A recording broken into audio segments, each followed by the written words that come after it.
Melihat Kaisar Abadi dengan mudah merobek batasan Kaisar Semu yang menghalangi aula, semua orang terkejut dan dipenuhi ketakutan yang tak ada habisnya. Melihat metode Kaisar Abadi, jantung semua orang berdebar kencang dan pupil mereka mengecil dengan hebat.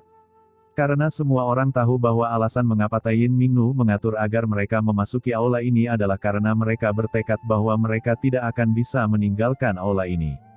Formasi penghalang yang menutupi aula ini setidaknya setingkat Kaisar Semu. Bahkan bagi seorang Kaisar Semu seperti Peri Fanyin, tidak mudah untuk pergi.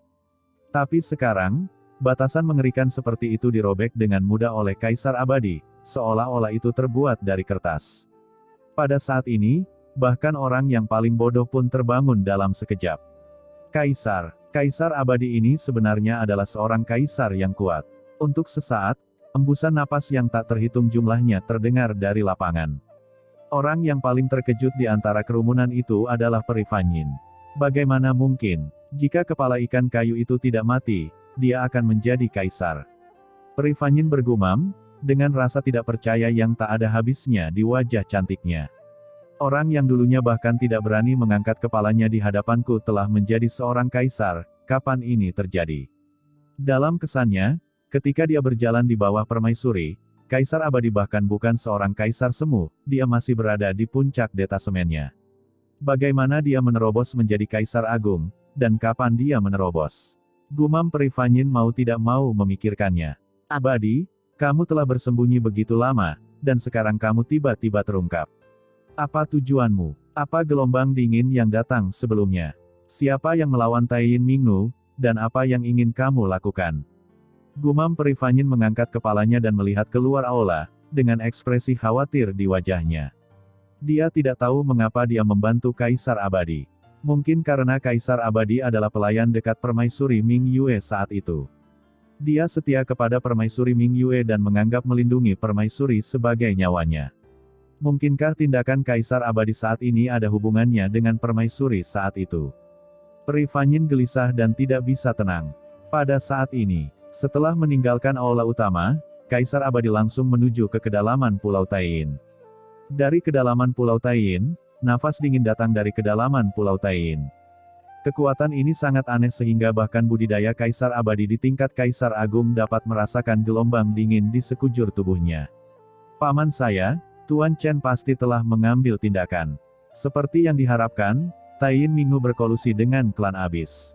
Gumam Kaisar Abadi merasa cemas dan tidak sabar untuk pergi ke tempat pertempuran berlangsung.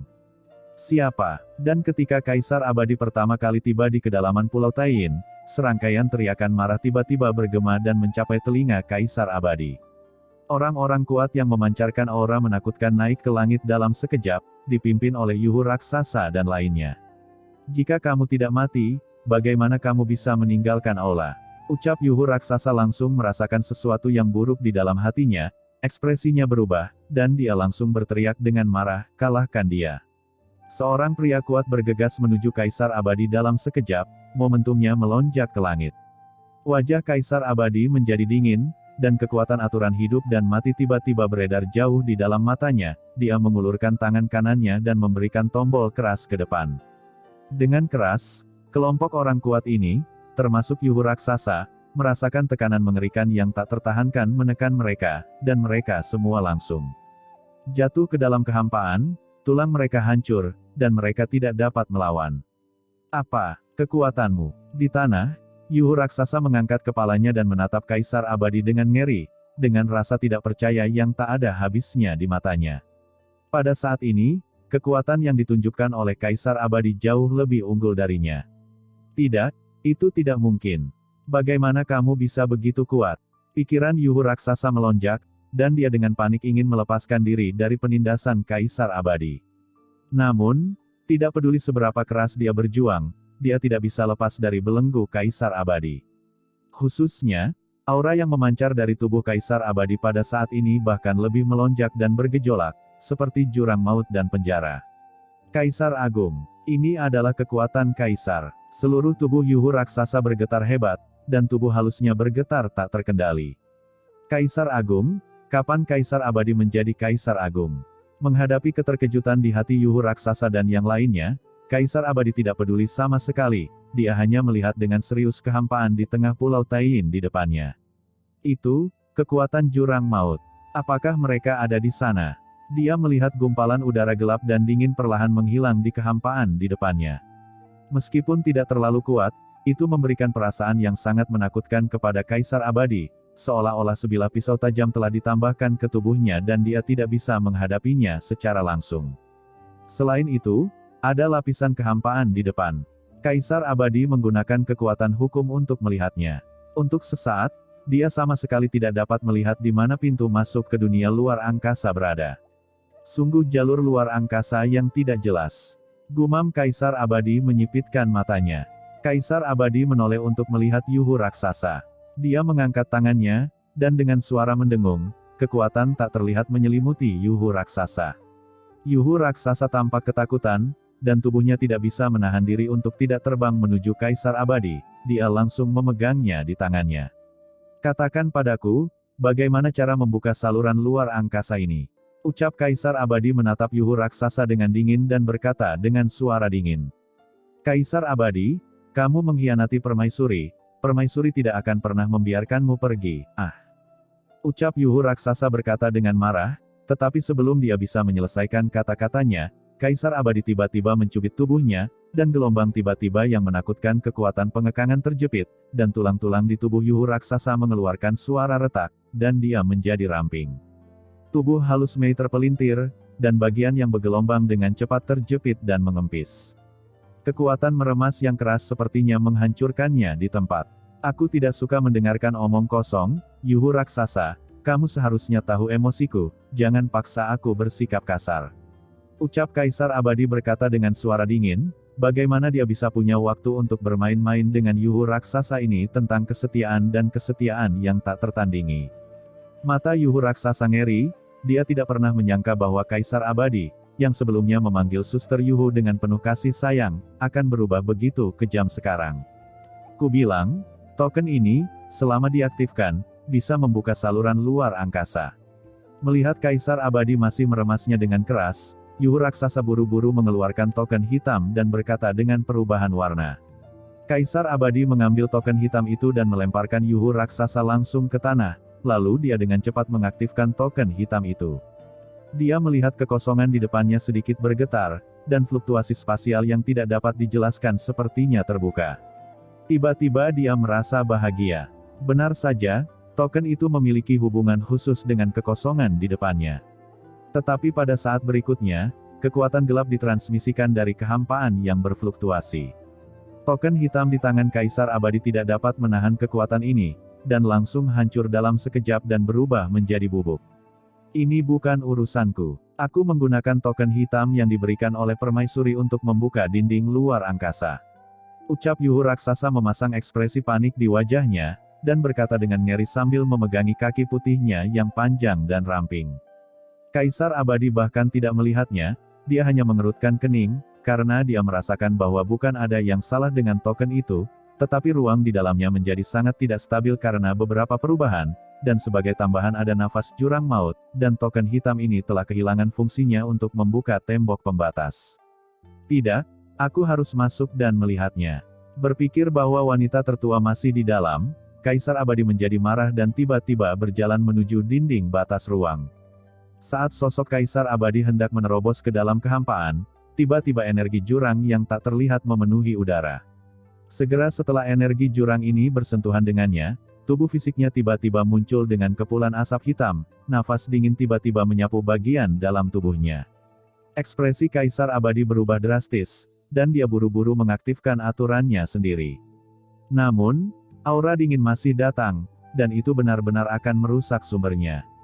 Kaisar Abadi meraung di dalam hatinya dan mendesak Istana Siming untuk menekan auranya. Dia melihat kehampaan di depannya dengan ngeri, mengetahui di dalam hatinya bahwa dia mungkin tidak dapat memasuki kehampaan dalam waktu singkat dengan caranya sendiri. Dan, Kaisar Abadi mengangkat kepalanya dan melihat gelombang aura gelap menyebar perlahan ke arah luar Pulau Taiyin. Tidak, gerakan seperti itu pasti akan diperhatikan oleh orang lain, dan bahkan menarik perhatian 4 Kaisar Agung. Kekuatan jurang maut begitu istimewa sehingga begitu lolos, setiap jejaknya akan tertangkap. Si Mingdian, Zen, ucap Kaisar Abadi berteriak keras, dan istana Siming di tangannya langsung naik ke langit dan melayang di atas Pulau Tain. Dengan keras, sebuah istana berkabut sederhana berdiri, segera menutupi seluruh Pulau Tain. Di Pulau Tain, masih banyak orang kuat yang tidak tahu apa yang sedang terjadi. Mereka menatap ke langit dengan ngeri. Di saat yang sama, banyak orang yang naik ke langit dan mencoba pergi dari sini, namun mereka semua tertahan oleh aura istana Siming dan diblokir sepenuhnya. Saat ini, Pulau Tain telah menjadi pulau terpencil yang dipenjara. Tuan Chen, hanya ada sedikit yang bisa kulakukan. Segalanya mulai sekarang akan bergantung padamu. Gumam Kaisar Abadi memandang dengan cemas ke dinding pembatas di depannya, merasa khawatir di dalam hatinya. Namun, apa yang Kaisar Abadi tidak ketahui adalah bahwa di sisi lain Laut Bencana Abadi, ketika energi jurang di sini hilang. Di Pulau Matahari, gadis Sun Pluto yang baru saja kembali ke pulau miliknya untuk mundur, tiba-tiba membuka matanya dan melihat lokasi Pulau Tain.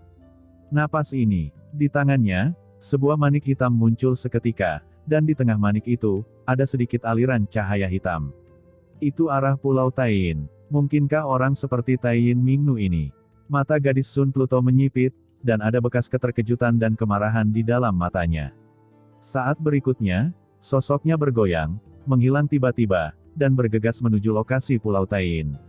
Dan di seberang lautan bencana abadi, gadis bintang Pluto sedang berjalan di atas ombak, tapi tiba-tiba, dia mengerutkan kening dan menoleh untuk melihat ke arah Pulau Tain. Pada titik tertentu, matanya telah berubah menjadi roda bundar yang tersusun dari benang sutra hitam. Ada titik putih di tengah roda bundar tersebut. Pada saat ini, roda bundar itu perlahan berputar, dan dia langsung melihat sesuatu yang istimewa di atas Pulau Tain. Namun fenomena khusus ini sepertinya ditekan oleh suatu kekuatan dan perlahan menghilang. Pulau Tain, gumam gadis bintang Pluto, matanya langsung kembali normal. Dia berpikir sejenak, lalu mengambil langkah ke depan dan tiba-tiba menghilang ke arah Pulau Tain. Saat gadis bintang gelap Pluto dan Sun Pluto bergegas ke Pulau Tain. Di dinding batas ruang, utusan suci teratai hitam datang ke Tain Mingnu dan bertarung sengit dengan Kaisar Yuming. Salah satunya adalah mantan 4 kaisar besar, dan yang lainnya adalah utusan suci dari klan Abis. Keduanya bertarung satu sama lain, dan mereka berimbang.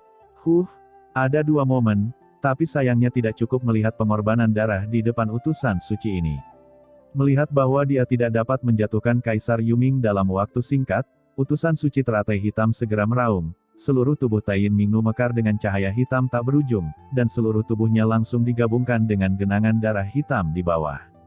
Aura jurang yang menakutkan naik ke langit, dan garis kekuatan hitam melonjak keluar dari genangan darah hitam, dan langsung diintegrasikan ke dalam tubuhnya oleh Tain Mingnu. Pergi. Tain Mingnu berteriak pelan, dan tanda yang dalam langsung mengalir di cermin Yin Ming di antara alisnya, meledak dengan kekuatan yang beberapa kali lebih menakutkan dari sebelumnya, dan dengan ganas bergegas menuju Kaisar Yuming. Dengan keras, Kaisar Yuming langsung terpesona, dan sosoknya perlahan muncul di bawah cahaya cermin Yin Ming. Hei, izinkan aku bertanya padamu, bagaimana mungkin kamu, 4 kaisar agung yang agung, bisa begitu lemah? Ternyata itu hanyalah jiwa yang tersisa. Ya ampun, bagus sekali jiwa yang tersisa ini mampu melawan utusan suci ini untuk waktu yang lama. Ucap Tain Mingnu terkekeh. Dia masih sedikit takut pada Kaisar Yuming, tetapi sekarang dia melihat bahwa dia hanyalah jiwa yang tersisa, dan hatinya tiba-tiba menjadi rileks. Nak Qin Chen, orang ini dapat mengaktifkan kekuatan jurang maut di genangan darah ini. Kaisar ini hanyalah jiwa yang tersisa. Saya khawatir, ucap Kaisar Yuming berkata dengan ekspresi jelek. Kekuatan jurang maut meresap kemana-mana. Jika dia berada dalam kekuatan penuhnya, dia secara alami tidak akan takut pada utusan suci manapun di depannya. Tapi sekarang dia hanyalah jiwa yang tersisa, tetapi dia agak kewalahan oleh kekuatan dari jurang maut itu. Oh, saya sudah mengatakan bahwa kita harus pergi ke Gunung Huangquan Kaisar ini dulu. Jika Kaisar ini dapat memasuki Huangquan untuk memulihkan budidayanya, teratai hitam ini akan mudah dihancurkan sampai mati oleh saya. Ucap Kaisar Yuming mengeluh. Qin Chen mengabaikan keluhan Kaisar Yuming dan melihat genangan darah di bawah. Apakah itu kekuatan jurang maut? Jantungnya bergerak, Dan dia tiba-tiba menoleh dan melihat Molly di sampingnya sepenuhnya diselimuti oleh aura jurang yang masuk dengan sendirinya. Saat ini, Molly dikelilingi kabut hitam, seperti ulat sutra yang memintal kepompong. Dalam kehampaan, aura hitam yang tak terhitung jumlahnya terus menjerat Molly, menyelimutinya di tengah. Pemandangan ini akan membuat siapapun melihatnya sangat menyeramkan. Bagaimana orang mesum seperti itu bisa datang sehingga kekuatan jurang maut, yang bisa mengubah warna seluruh alam semesta, tidak bisa membahayakan anak ini. Sialan, gumam Kaisar Yuming tertegun dengan ekspresi terkejut. Setidaknya dalam kondisinya saat ini, jika dia terbungkus dalam begitu banyak kekuatan jurang maut, pasti tidak akan ada akhir yang baik. Di dalam kepompong hitam, Molly menggigil saat merasakan tatapan Qin Chen. Dia buru-buru menjelaskan, "Qin Chen, saya benar-benar tidak bersungguh-sungguh. Energi jurang inilah yang datang dengan sendirinya. Saya tidak bisa menahannya." Ditatap oleh Qin Chen, Molly merasa bingung. "Jangan khawatir, aku tidak menyalahkanmu," ucap Qin Chen menyeringai, bergerak, dan tiba-tiba menghilang.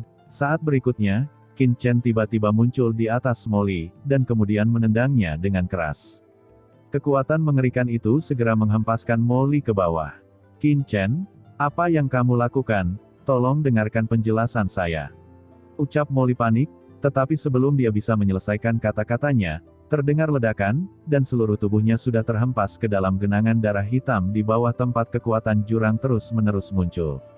Saat Molly memasuki kolam darah hitam, seluruh genangan darah hitam langsung mendidih, seolah-olah kapur telah ditabrakkan ke dalam air, berguling dengan keras dan sangat menakutkan. Baiklah, ucap Molly membuka mulutnya untuk mengatakan sesuatu, tetapi mulutnya langsung dipenuhi genangan darah hitam yang tak terhitung jumlahnya, dan dia tidak dapat berbicara sama sekali. Genangan darah hitam yang tak terhitung jumlahnya seperti ular, terus-menerus merembes ke dalam pori-pori tubuh Molly. Beberapa genangan darah sepertinya memiliki kebijaksanaan, berlomba-lomba mengikuti mata, lubang hidung, telinga, dan mulutnya. Bahkan beberapa bagian tubuh gua yang tersembunyi terus mengalir masuk dengan tidak sabar. "Molly, berhenti bicara.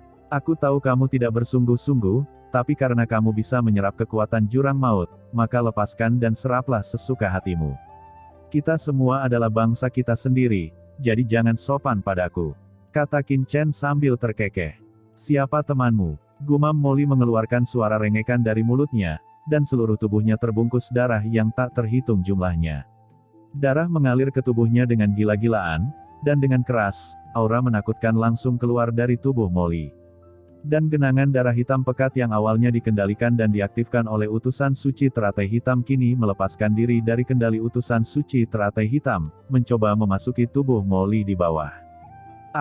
Bagaimana anak ini bisa begitu tertarik dengan aura jurang maut? Gumam utusan suci teratai hitam, ekspresinya berubah drastis. Setelah Molly memasuki genangan darah gelap, dia benar-benar merasa hubungannya dengan genangan darah di bawah langsung melemah, seolah-olah ada kekuatan yang mengambil alih kendalinya tanpa terlihat. Tapi bagaimana ini mungkin? Kumpulan darah jurang ini dilebur olehnya menggunakan metode rahasia jurang maut, dikombinasikan dengan aura jalan dunia bawah, kekuatan laut bencana abadi, dan kekuatan aturan dari orang-orang kuat yang tak terhitung jumlahnya di dunia. Itu secara khusus disempurnakan olehnya untuk menyatu dengan Taiyin Mingnu. Bisa dibilang kumpulan darah jurang ini dikendalikan olehnya, dan tidak mungkin lepas dari kendalinya. Mungkinkah parasit legendaris tersebut memiliki fungsi yang begitu istimewa? Sementara pikirannya bergetar, Qin Chen di sampingnya terkekeh, "Yuming, lihat, bukankah teratai hitam itu tidak dapat mengaktifkan kekuatan jurang maut di genangan darah?" Kaisar Yuming menatap kosong ke arah Qin Chen, dan kemudian ke Molly yang diselimuti dan terjerat oleh energi jurang tak berujung di bawah seperti hantu, dan seluruh tubuhnya tidak bisa menahan gemetar. "Oh sial, bukankah bocah Qin Chen ini terlalu kejam? Untuk membuat anggota suku jurang kehilangan kendali atas kumpulan darah jurang, dia menendang Molly langsung ke dalam genangan darah yang penuh energi jurang. Apakah ini sesuatu yang bisa dilakukan manusia?" Pada saat yang sama, melihat Molly yang sedang berjuang mati-matian di genangan darah dan menarik energi jurang yang tak terhitung jumlahnya, Kaisar Yuming tidak bisa tidak kagum, anak ini benar-benar mampu. Dalam sebagian besar hidupnya, ini adalah pertama kalinya dia melihat seorang pria yang begitu tertarik pada energi jurang yang sangat menakutkan di dunia ini. Ketika pikirannya terguncang, Kaisar Yuming meraung dengan marah dan sudah menyerang Taiyin Mingnu lagi. Aura dunia bawah yang mengepul seperti lautan luas, langsung menyapu dirinya. "Sialan, kalian orang-orang tercela!" ucap Taiyin Mingnu berteriak dengan marah, dan dengan suara mendengung, sebuah tanda gelap tiba-tiba menyala di antara alisnya, mencoba menarik dukungan dari genangan darah di bawah, tetapi tidak peduli bagaimana dia mendesaknya, kumpulan darah di bawah tidak mematuhi kendalinya sama sekali. Dia hanya bisa mengaum, mengerahkan kekuatan di tubuhnya, dan menyerang dengan seluruh kekuatannya. Sungai hitam panjang menyapu, langsung bertabrakan dengan aura dunia bawah milik Kaisar Yuming. Dalam sekejap, seluruh gua bergetar hebat, dan gelombang kejut yang mengerikan menyebabkan seluruh gua berguncang. Tanda-tanda rumit dan gelap di dinding batu di ruang sekitarnya menyala dan mengalir. Hanya dengan begitu kekuatan ini dapat dilawan. Jika tidak, seluruh gua akan bergetar hebat, ruang akan hancur dan dinding batunya akan runtuh. "Hei, boneka kecil utusan teratai hitam, kenapa kekuatanmu jauh lebih lemah dari sebelumnya?" ucap Kaisar Yuming tertawa aneh, dan dia tampak seperti burung hantu malam, terus-menerus menyerang. Aura dunia bawah yang mengepul menyebar dan menyebar ke segala arah. Ejekan utusan suci teratai hitam sebelumnya telah menyakitinya, jadi dia tentu saja ingin memberinya pandangan yang baik. Pada saat yang sama, Kaisar Simei juga mengambil tindakan lagi. Dengan kekuatan pesona, terus-menerus dibombardir, menyerang dan membunuh dari jarak jauh, dan membantu Kaisar Yuming. Juga, leluhur Gargoyle, kalian harus keluar dan meregangkan otot kalian, ucap Qin Chen berkata dengan acuh tak acuh, melambaikan tangannya, dan dalam sekejap, sekelompok orang kuat muncul di depannya. Mereka adalah 4 Kaisar Semu, leluhur hantu Gargoyle, serangga pemakan jiwa, Immortal Silau, dan lalat hantu bermata 1000.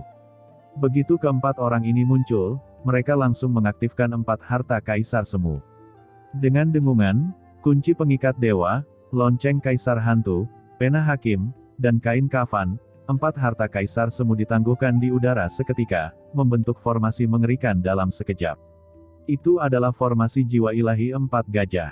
Formasi besar seperti lautan luas langsung menyelimuti permaisuri Taiyin, dan rantai hitam memenuhi langit, dengan panik membungkus permaisuri Taiyin. Ada begitu banyak rantai hitam ini sehingga seperti gunung, menyapu kehampaan, aura menakutkan ditekan, dan Taiyin Mingnu tiba-tiba merasakan tubuhnya tenggelam. "Apa, ada orang lain lagi?" gumam Taiyin Mingnu tiba-tiba mengangkat kepalanya, matanya dipenuhi rasa tidak percaya. Berapa banyak orang yang bersamanya? Yang lebih mengejutkan Taiyin Mingnu adalah bahwa Qin Chen telah membawa begitu banyak orang bersamanya, tetapi dia tidak menyadarinya sama sekali. Bahkan ketika dia melewati tirai langit Sungai Undet, dia bahkan tidak diganggu oleh tirai langit Sungai Undet. Bagaimana pihak lain melakukannya? Tapi saat ini, Taiyin Mingnu tidak bisa lagi mengendalikan begitu banyak. Kaisar Yuming dan banyak pria kuat lainnya semuanya mengambil tindakan, dan tekanan pada dirinya meningkat secara eksponensial dalam sekejap, membuat hatinya tiba-tiba tenggelam. Karena pada saat ini, utusan suci teratai hitam menemukan bahwa kendalinya atas kumpulan darah di jurang di bawah semakin lemah. Ketika dia datang ke dunia bawah dengan paksa, dia sebenarnya membayar harga yang mahal. Dia menyerahkan tubuhnya dan hanya mengandalkan jiwa asli ini untuk menjadi parasit di tubuh Taiyin Mingnu. Selama mereka bisa sepenuhnya menyatu, mereka bisa menjadi satu dan memiliki 2 jiwa. Mereka tidak hanya dapat melakukan perjalanan di dunia bawah ini, tetapi juga dapat dengan mudah memobilisasi kekuatan jurang maut. Tapi sekarang kekuatan jurang dalam tubuhnya sebenarnya sangat lemah, ketergantungan terbesarnya adalah memobilisasi jejak kekuatan dari jurang maut melalui genangan darah jurang yang dia sempurnakan. Tapi sekarang, Molly benar-benar memblokir kendalinya atas kumpulan darah jurang, dan auranya langsung berkurang. Sial, ini tidak bisa terus berlanjut seperti ini. Kita harus menemukan cara untuk mentransfer kekuatan, memecahkan kekosongan ini, dan memobilisasi kekuatan Pulau Taiyin. Gumam utusan suci teratai hitam terkejut dan marah, dan dia sudah membuat keputusan. Dia terguncang, dan dengan keras, rune jurang yang tak terhitung jumlahnya muncul di gua-gua di sekitarnya. Seluruh gua luar angkasa mulai bergetar dan akan segera runtuh di tempat. Tempat ini hanyalah tempat peristirahatannya, dan Pulau Taiyin adalah tempat dia berlatih selama bertahun-tahun. Ada formasi yang tak terhitung jumlahnya di dalamnya, serta banyak bawahannya. Selama dia bisa menembus kekuatan ke Pulau Taiyin, dia dapat memobilisasi lebih banyak kekuatan datang dan bertarung melawan Kaisar Yuming dan orang lain di depannya. Namun, begitu kekuatan Taiyin Mingnu dilepaskan, Qin Chen melambaikan tangannya dengan kasar. Saya melihat pilar dewa luar angkasa tiba-tiba muncul di kehampaan dinding batas ruang yang luas ini. Segera setelah pilar dewa luar angkasa ini muncul, aura luas tersapu. Formasi langit terlarang Jiuming, bangkit. Teriak Qin Chen, matanya bersinar terang, jantung ruang di dunia kekacauan di tubuhnya langsung terangsang olehnya, dan pilar ruang ilahi bersirkulasi dengan cepat, dan dalam sekejap, formasi megah terbentuk di antara mereka, menekan formasi jurang yang telah dikerahkan Taiyin Mingnu di sini selama bertahun-tahun yang tak terhitung jumlahnya. Ruang yang awalnya bergetar menjadi stabil dalam sekejap. Apa? Gumam Taiyin Mingnu seketika merasakan bahwa kekuatannya membuatnya tidak dapat menghubungi dunia luar sama sekali, bahkan komunikasinya dengan dunia bawah terhalang, seolah-olah ia berada dalam kehampaan yang terisolasi. Apa? Formasi langit terlarang Jiuming. Apakah kamu, orang yang diburu oleh Tuan Kaisar Wu Yueming dan yang lainnya? Ucap Taiyin Mingnu terlihat kaget serta marah. Formasi langit terlarang Jiuming ini adalah formasi kaisar teratas di dunia bawah, khusus digunakan untuk menyegel kaisar yang kuat. Setelah terbentuk, mustahil bagi kaisar biasa untuk menerobosnya. Apakah kamu mengetahuinya? Ucap Qin Chen terkekeh. Alasan mengapa dia tidak pernah mengambil tindakan ketika Kaisar Yuming menyerang adalah untuk mengatur formasi ini. Dengan formasi ini, dia tidak akan terkalahkan.